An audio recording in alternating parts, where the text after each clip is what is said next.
अपने आप को प्रभु के चरणों में समर्पित कर दो, अपने कर्मों को प्रभु के चरणों में समर्पित कर दोगे, बच जाओगे, माया के प्रहार से बच जाओगे।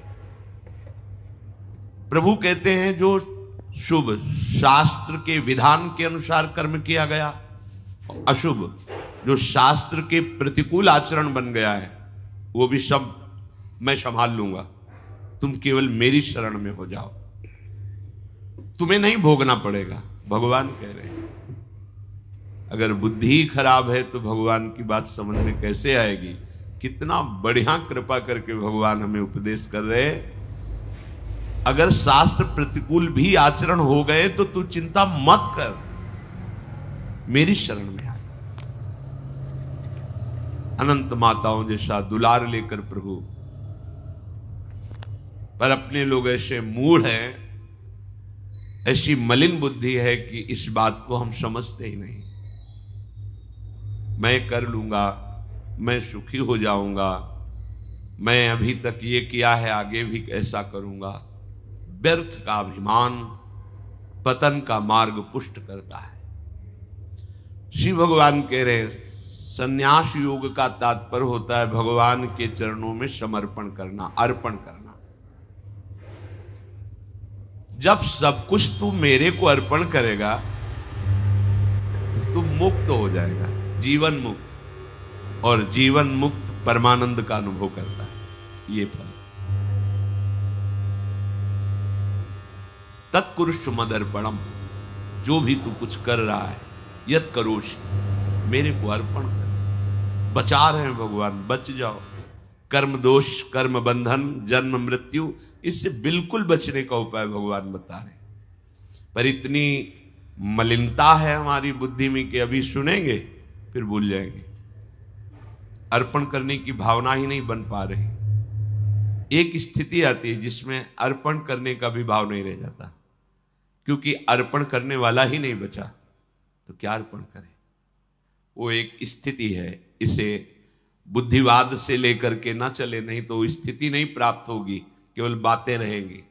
हमारी स्थिति है शरीर में, शरीर संबंधियों में, भोगों में। देख लो तो आपको अभी ये अनुभव करना चाहिए कि अभी अहंकार है, देहाभिमान है, कर्तृत्व भोक्तृत्व भाव है, तो समर्पण वृत्ति में आओ। हर कर्म प्रभु को समर्पण करो, हर क्षण प्रभु को समर्पण करो, प्रभु के आश्रित हो जाओ। श्री भगवान कह रहे हैं हमारा सबके प्रति समभाव है। समोहम सर्वभूतेषु न मे द्वेष्योस्ति न प्रियः, ये भजन्तु माम भक्त्या मयि ते तेषु चाप्यहम्। बहुत अमृतमयी बात श्री भगवान कह रहे हैं। समोहम सर्वभूतेषु, मैं बराबर सब में विराजमान हूं, चाहे जड़ हो, चैतन्य हो, पापी हो, पुण्यात्मा हो, कोई भी हो। विद्या विनय संपन्ने ब्राह्मणे गविहस्तनी स्वनीचय सुपाके चा पंडिता समदर्शिना। जो भगवान का भजन करते हैं तो भगवान का प्रभाव स्वभाव उतरता है, वही उनका स्वभाव हो जाता है। जैसे भगवान समदर्शी, ऐसे भगवान का भक्त समदर्शी हो जाता है। निरपेक्षम मुनिम शांतम निर्वैरम समदर्शिना। यहां भगवान समोहम सर्वभूतेषु, स्थावर जंगम, पवित्र अपवित्र, देवता मनुष्य, कोई भी, सब में भगवान समान रूप से विराजमान है। न मे द्वेष्योस्ति न प्रियः, मेरा कोई द्वेष का पात्र नहीं है और न मेरा कोई प्रिय है। ये भगवान का सिद्धांत है। आगे की जो बात कह रहे हैं वो बहुत मीठी बात कह रहे हैं। मेरा स्वभाव है समदर्शी, ना कोई मुझे प्रिय है ना कोई अप्रिय है, ना मेरा कोई द्वेष का पात्र है ना कोई प्रिय पात्र है। पर ये भजन तो माम भक्त्या, जो मुझे भाव से बजते हैं मैं पक्षपात ले लेता हूं उनका। ये एक खास बात है। बस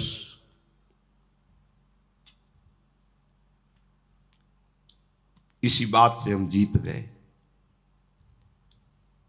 अगर केवल हिसाब हो तो हम कभी भगवत प्राप्ति नहीं कर सकते, कि तुम जो करोगे वही तुम्हें मिलेगा, तो हम कभी भगवत प्राप्ति के लायक ही नहीं हो सकते।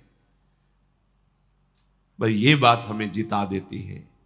ये भजन्तु माम भक्त्या मयि ते तेषु चाप्यहम्, मैं उनमें प्रकाशित हो जाता हूं और वो मेरे में प्रकाशित, जो मुझे प्रेम से भजता है। अब प्रेम है कि नहीं ये तो पता नहीं, पर प्रभु के सिवा और कोई है नहीं। वही जीवन है, वही हमारे सब हैं। राधा राधा राधा, इससे जीत गए। अगर हमारे हिसाब में देखा जाए तो ऐसा कोई तप सृष्टि में नहीं है जो भगवान को खरीद सके, ऐसा कोई सिद्धांत नहीं जो भगवान को अधीन कर सके। जैसे मां मेरा बच्चा है ऐसा मान करके हर समय आंतरिक दृष्टि रखती है, जरा सा भय उपस्थित होने पर आगे खड़ी हो जाती है। ये तो एक अंश का वात्सल्य है, वो वात्सल्य समुद्र है। बस इसी बात से हम जीत गए। नहीं तो भगवान जब अपने स्वभाव में हो तो हम कभी भगवत प्राप्ति नहीं कर सकते। भगवान का स्वभाव क्या? समोहम सर्वभूतेषु न मे द्वेष्योस्ति न प्रियः, मेरा कोई प्रिय नहीं है और कोई अप्रिय नहीं है। फिर तो हमारी बात नहीं बन पाती। अगर हमारी बात बनी है तो उनके दुलार से बनी है। उनका दुलार कैसे अनुभव में आया, कैसे आता है? अपनापन करने से। मेरे प्रभु जैसे भी है हम आपके हैं नाथ, अब आपके सिवा हमारा कोई सहारा नहीं। और ये बात जब वाणी से हृदय में उतर जाती है तो फिर जो चमत्कार जीवन में होता है वो किसी और साधन से नहीं होता है। मृत्यु से बचने के लिए बड़े बड़े उपाय किए जाते हैं। जब हार हो जाती है उपायों की, तब ये बात ध्यान आती है कि है कोई ऐसा जो मुझे बचा सकता है। नहीं, जीव का ऐसा स्वभाव बन गया है कि वो पहले भगवान की शरण होता ही नहीं है। वो जब तक हार नहीं जाता तब तक भगवान की शरण नहीं होता है। ये पक्की बात है, ये स्वभाव है उसका। आखिरी दम तक वो तिनके का भी सहारा लेने की कोशिश करेगा।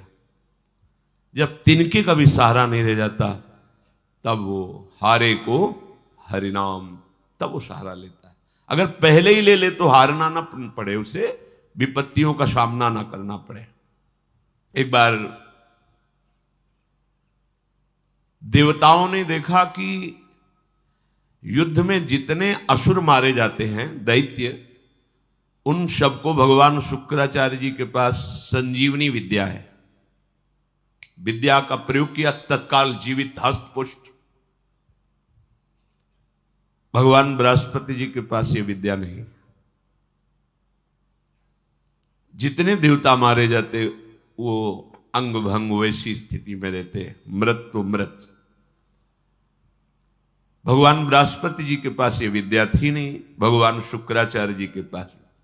देवताओं ने बृहस्पति जी को अपना गुरु माना और दैत्यों ने शुक्राचार्य जी को गुरु माना।